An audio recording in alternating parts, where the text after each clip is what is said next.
Hello, hello. Thank you, Sian, for coming.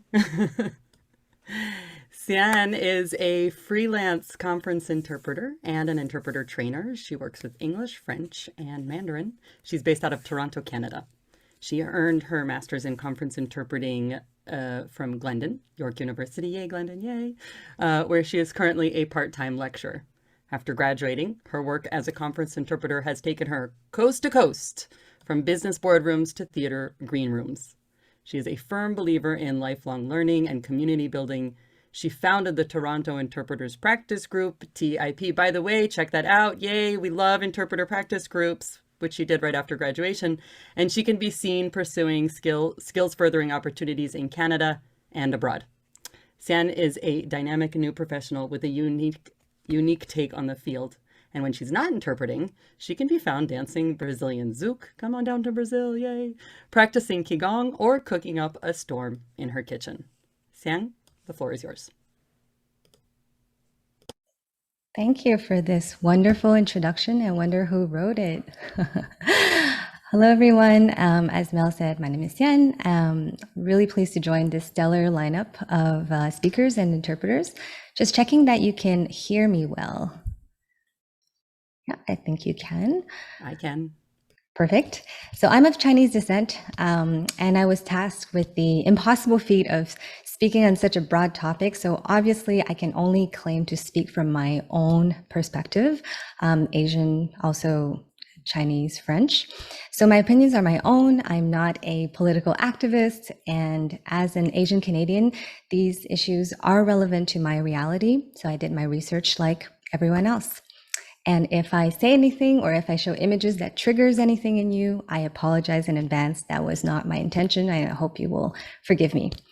I'd like to say that these issues are very complex, as you probably would have noticed, and 18 minutes doesn't even begin to scratch the surface.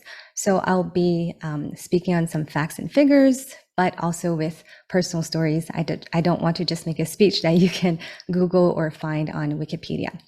And finally, I won't be looking directly into my camera because I'm manning my slides. So if you see my eyes looking here, it's because I'm trying to make sure that the slides are flowing properly. So just a little bit of housekeeping. Okay, and I'll begin now. I will share my slides.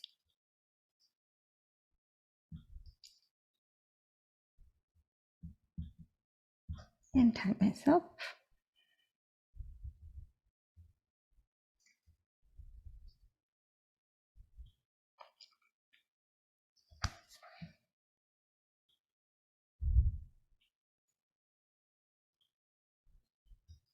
Okay.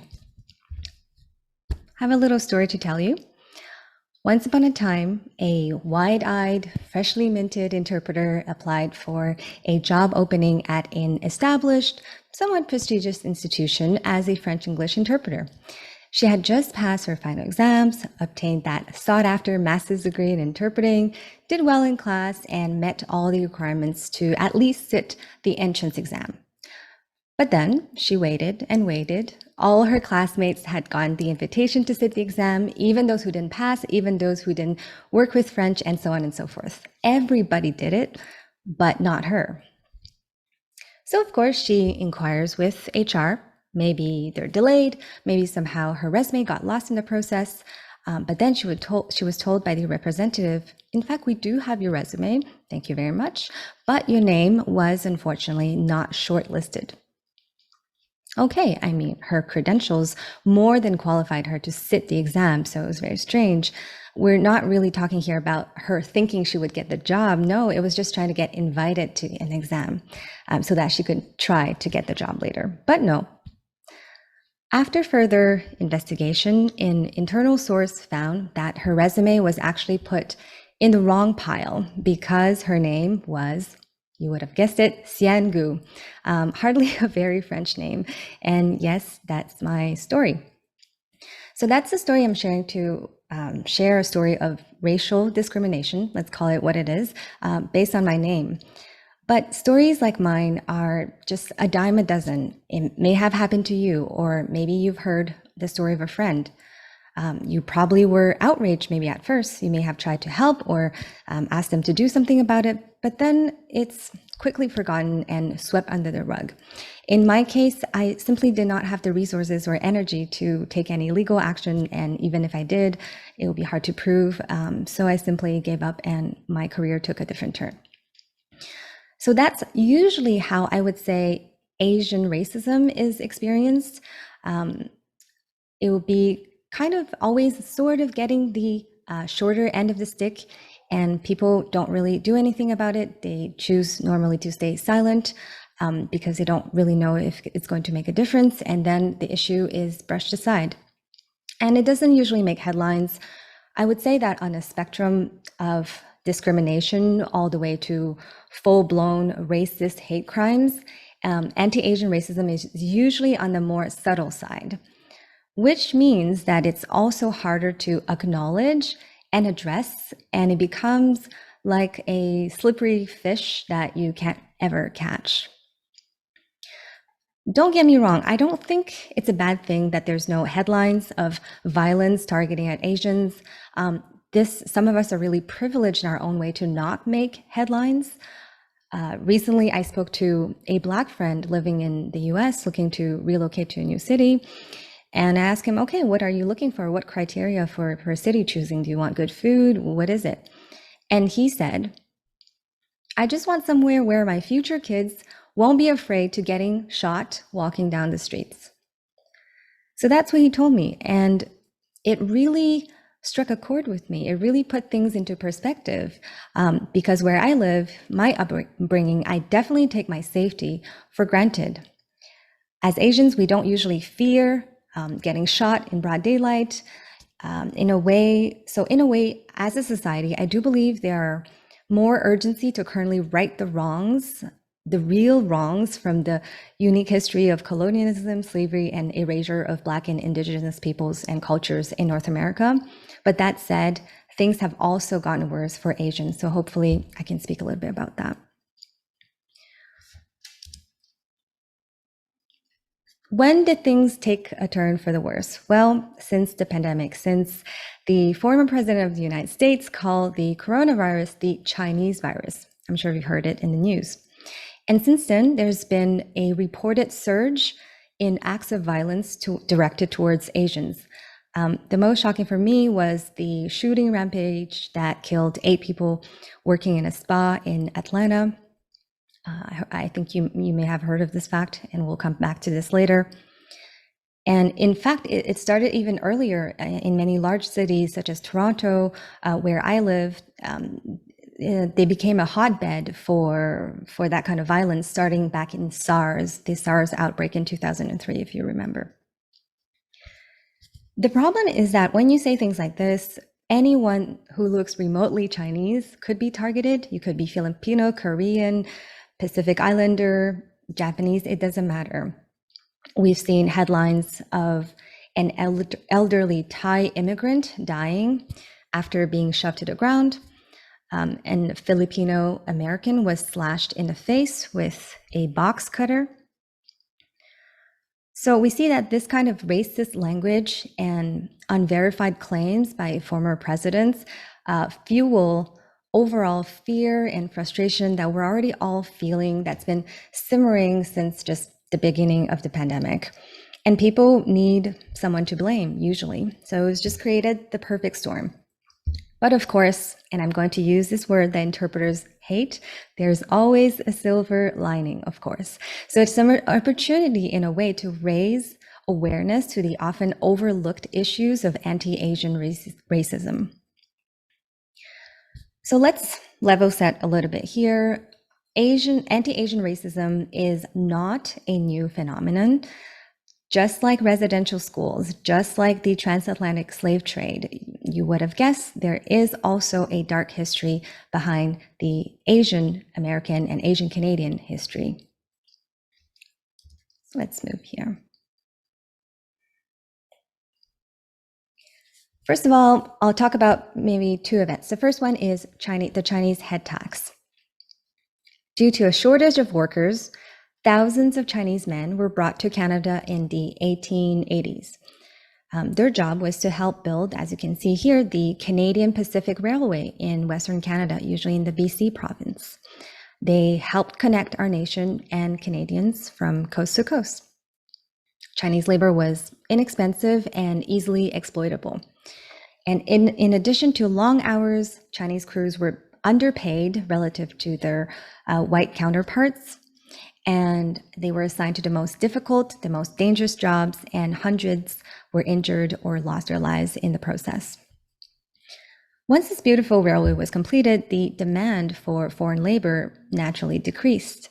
And shortly after, a period of, I will call it, legislated racism against Chinese immigrants began. In 1885, the federal government imposed a head tax of $50 for any Chinese person entering Canada. So that was just the beginning.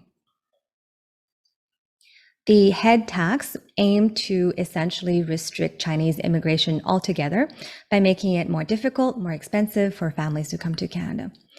And throughout that time, anti-Chinese sentiment grew in Canada and the US. And so the head tax was raised to $500 in 1903. I don't know what's the equivalent in today's dollars, but I'm sure it's a lot. So in 1923, things kept progressing. The federal government replaced the head tax with what we call the Chinese Immigration Act, also known as the Chinese Exclusion Act, which you may have heard of. And this act aimed to prohibit virtually anyone from China to legally enter the country. Of course, the act worked. Many Chinese immigrants returned to China, but those who stayed in Canada or the US were made to feel unwelcomed. And this is despite serving in the Second World War and numerous petitions against this act. This act wasn't repealed until 1947. I just found in my research this very apropos ad from a laundry detergent company. You can see Uncle Sam kicking out a group of evil-looking Chinese men tumbling down the hill. Because at the time, many Chinese were, their business was laundry, and there was a reputation built around them that the Chinese were dirty and filthy, and if they wash your clothes, you would also turn out to be dirty and filthy.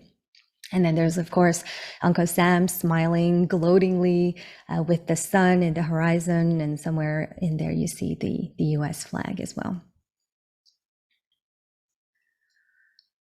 Another example of historical anti-racism against, anti-Asian racism, the Japanese.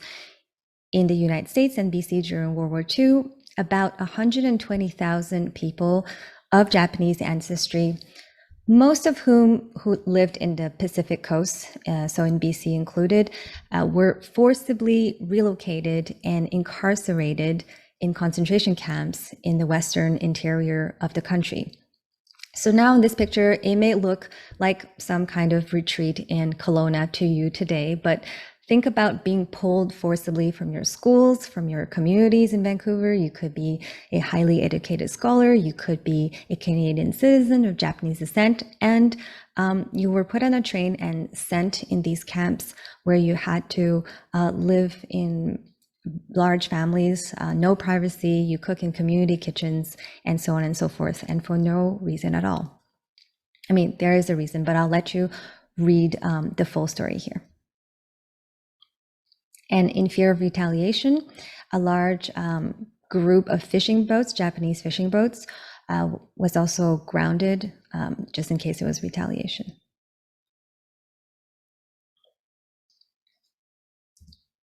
Okay. I mentioned that before, but until recently, you can see that anti-Asian racism tended to be a bit more subtle, insidious, and in fact, they are based a lot on stereotypes, probably like any other kinds of racism, but especially I think in Asian racism. So I invite you to reflect for a second. When you think of Asians, I don't know, you look at me, what stereotypes come to mind? Just take a few seconds for yourself.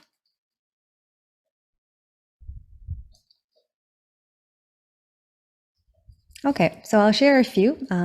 I just wanted to encourage you to have some self-reflection as well, since we're on the topic. The first one is Asians are often regarded as weak, submissive, quiet, withdrawn by Western cultures. Physically, Asians are usually a little bit smaller. That's just a fact. And they don't usually do well in most popular sports in the West, such as basketball, soccer, American football, especially. And the fact that we have this collective physical insecurity, I would say, has different implications for men and women. I'll share a personal story here of one of the earliest memories I have as a child coming to Canada with my family, so my mom and dad. We were not a well-to-do family at the time. My dad had just finished his PhD at the University of Ottawa, and we lived in a very small apartment in Montreal where we only had a room for the three of us. I remember one time our family was shopping for new furniture. It was very exciting because we usually just try to get scraps from what other people did not want. And of course, my father was trying to get us a good deal on the sofa. And I remember seeing him face to face with a salesperson, a rather tall and well-built white man in this case. And somehow, amidst the discussion, things started to get tense, and it unraveled into an argument. And my mom and I, at the time, we didn't speak French very well, so we were just standing a little bit far away watching the scene unfold. And the two men looked at each other, voices were raised, something about Chinese people was said, and then the white man, so my dad was here, this is the white man. The white man kind of just pushed my father on the shoulders, just a little shove. But he was markedly taller than my dad. I remember him taking a step back. And in that moment, it's as if a part of my world crumbled. I felt real fear because my father, for me, was our protector. In my mind, he's strong and commanding. But in that moment, I just saw a small, frail person trying to stand up to a much bigger man. And we all held our breath. And in the end, my father apologized. He wanted to avoid further escalation, but I could tell from his body language that he was very angry, and it's not what he would have wanted to do. And my father rarely loses his patience. He's very patient.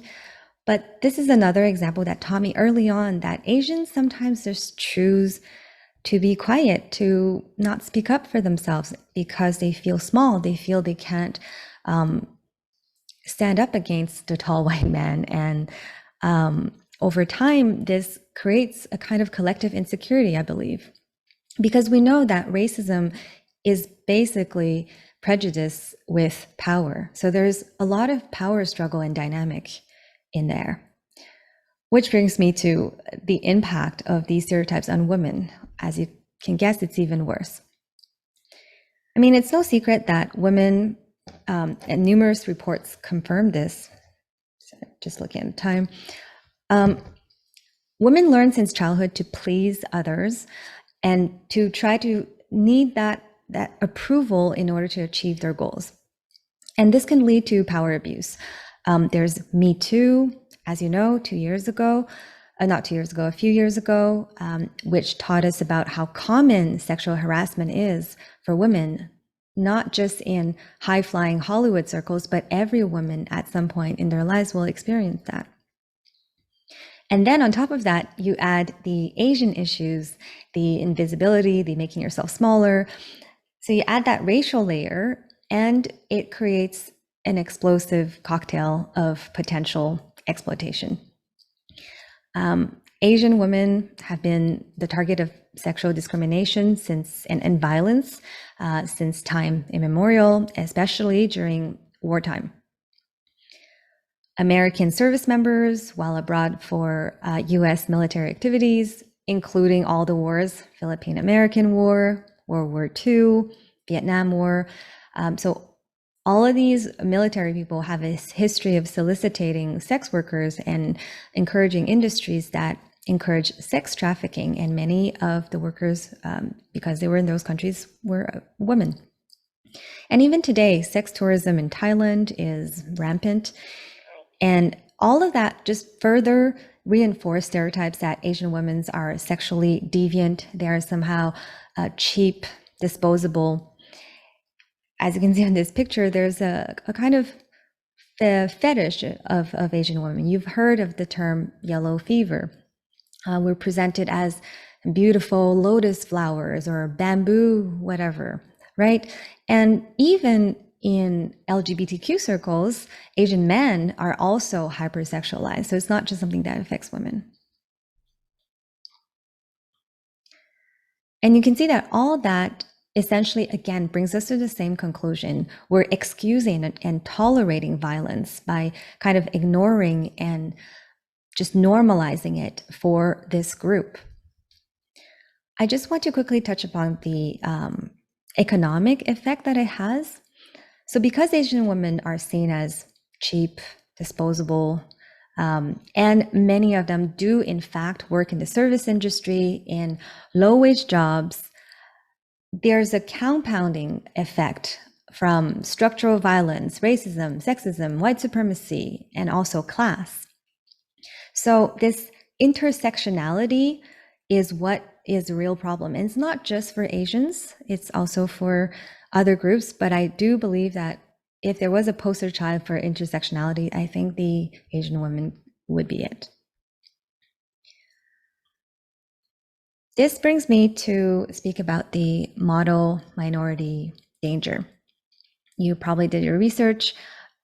Model minority is essentially when Asians become, again, the poster child of economic success. Everyone thinks we are lawyers, doctors, engineers, going to Ivy League schools. We're all supremely good at math, which in my case is completely not true.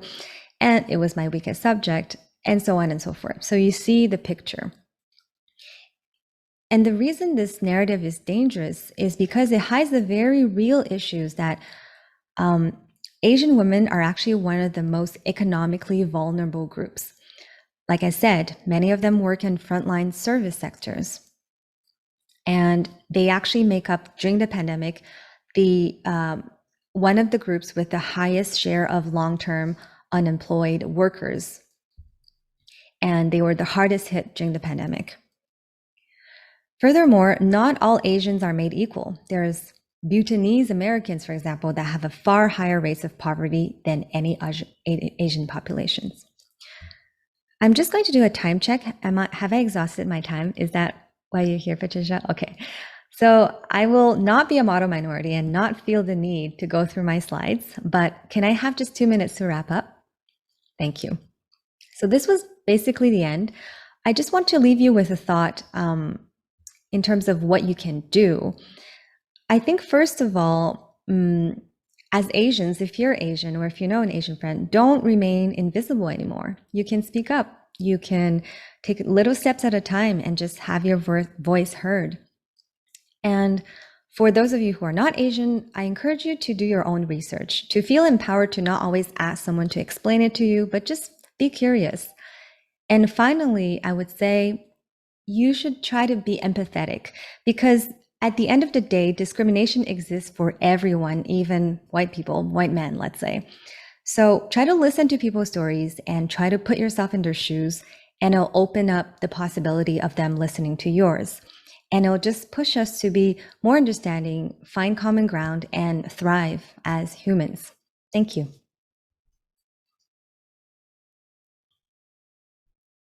Thank you so much, Xian. That was amazing.